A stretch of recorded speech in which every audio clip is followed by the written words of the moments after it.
The New York Knicks with a massive win over the Orlando Magic, 98-74. We're here to talk to Brian Fonseca from the New York Post about this Knicks game and this Knicks win. Brian, how you doing, man? Doing all right, doing all right, and I know Knicks fans are doing very well that Jalen Brunson is back and survived the scare, so they're in good hands right now. You're not kidding, man. Jalen Brunson coming back from what a lot of people held their breath. A lot of Knicks fans held their breath when he went down against Cleveland Cavaliers. This is his first game back, missed one game, and he would just lights out tonight. 26 points from him. Uh, I can you just describe to me when you see someone like Jalen Brunson? We've talked about so many times in previous times we've done these videos is that Jalen's a star. He's one of the best players in the league, but how impressive is that for him to come back? To put all the doubts behind about the injury and just like, I'm going to go out there and ball and lead this team to a victory in a massively important game for the Eastern Conference standings. Yeah, well, he really set the tone for this team. He came out the gate, he was firing offensively, hit a three like immediately, and it got them going. I believe they were 8 for 9 from three at one point. They were not missing, and that really took the air out of the Orlando Magic, who did not recover and scored 74 points in the game total.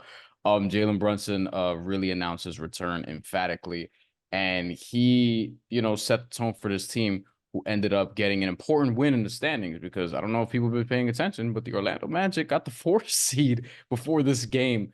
And the Knicks, losing a little bit of ground because, well, injuries, you can't really blame them. And, they've had some tough losses as of late. This was a meaningful win as we speak right now in the standings. Like you're seeing Miami in a dogfight with Oklahoma City. So, like, these are the things you're going to have to pay attention to. Philadelphia as well. That's another team you're going to have to watch in the standings. So, ultimately, I think like Jalen Brunson is that dude. We've seen it all year long, and they feed off of his energy. Not just the team, but Yep. so does the Garden. And they had a real home court advantage tonight. I think Orlando just sort of was out of it early, and the Knicks put them out of their misery. They really did. And it was impressive defensive performance, the best all season. No team's been held to this low amount of points all year long. It's the lowest amount of points the Knicks have held an opposing team for over 12 years. It's crazy how well they played, considering all the pressure that's been on this team. And I think a lot of Knicks fans had anxiety heading into tonight because, to your point, Brian, the injuries they've been mounting, and a lot of Knicks fans, I hear them on sports radio, I hear them on social media, and they're all saying the same thing: just get healthy, and get this team that they'll really start rolling, and we'll get back to what they were before all these guys went down, of a really competitive, feisty, hungry team that's going to play really great defense and hold opposing teams in check. And that's what it seemed like was going on tonight.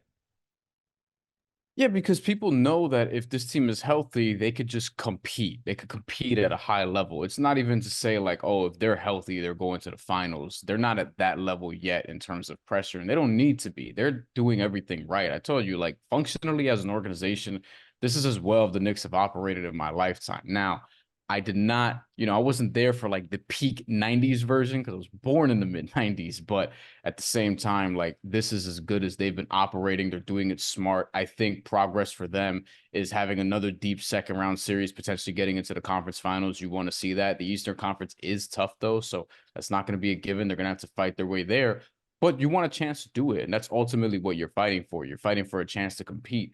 And in order to compete, you want to be healthy. You want to be healthy to be able to push these teams. And I think that's really what it is, because you see this team when they're firing on all the cylinders at their peak.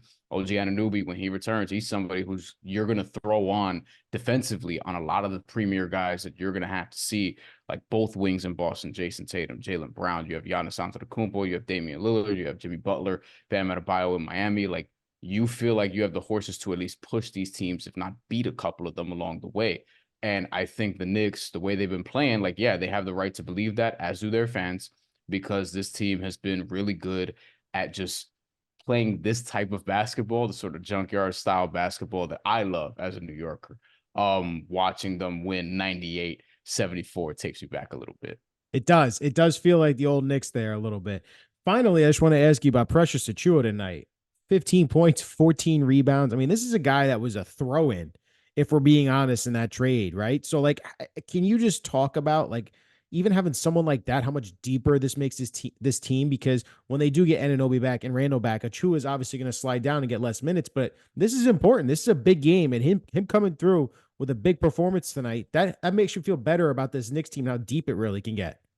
Yeah, he was a throw-in. He was kind of a throw-in in the trade to get Kyle Lowry also, because remember, he was first round pick by the Heat, an organization that drafts and develops very well.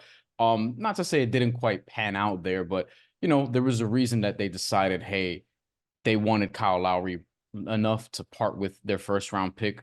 And they don't often sort of pivot that quickly. And it's to say, like, he was kind of an NBA no man's land for a little bit in terms of his role and where he Hmm. was with the Raptors, where he was with the Heat initially. So it's not to say that he's all of a sudden going to become a star in New York, but he's a good player. He's a serviceable player that can help you in these sort of moments. He's not going to average 15 and 14, but these are the type of efforts that you're going to ultimately need from role players in the playoffs, because role players can win you championships. Like, it starts with the stars, but you need other guys to make plays. Like how Kobe Bryant needed Derek Fisher, like how Michael Jordan needed Tony Kukoc, Steve Kerr, and all these other guys. Like, everyone needs role players. We saw it last year in the NBA Finals with Nikola Jokic needing Christian Brown and Mm. Bruce Brown and guys like that. It wasn't always Jamal Murray. It was sometimes Aaron Gordon. Like, you need other guys to sort of make plays. And if Precious Achiuwa can do that, he's somebody you could depend on in the playoffs, in the rotation, when this team is going to have to shorten to 7, 8 guys, which we know Tom Thibodeau is not going to have a problem doing that. So you're seeing encouraging things from Precious Achiuwa as you're trying to sort of shape up who's going to make your playoff rotation in April. Yeah, Brian. I mean, it's like we said, this win, the role players, the star and Jalen Brunson leading the way. It's an impressive win considering how much this team was reeling before this. And they're grabbing that fourth spot. And I think they want to stay out of that playing round. They want to hold in a good solid position in the Eastern Conference, stay in that 4 to 5 range if they can before the playoffs start. And guys like Anunoby and Randall, they're getting healthy. They should be back hopefully in the next couple of weeks. And then hopefully this team can really start to roll off some wins and get in a rhythm before the playoffs start. Next up for the Knicks, they got Sunday, the 76ers. They're actually playing 76ers on Sunday and Tuesday, both at home. It's going to be fascinating to see how those games play out as well. But Brian, we appreciate you as always, just giving us some time and breaking down this Knicks win, man. Those are big games against the Sixers. And then obviously, this win against the Magic. The Magic are a team that you could potentially see in the playoffs, because even though they lost badly tonight, they have a weak schedule going the rest of the way. So it's probably going to be Philly or Orlando or Miami, potentially Cleveland. It's going to be one of these teams. So the Knicks look like they're going to be ready at the right time. You're the man, Brian. Thank you so much again.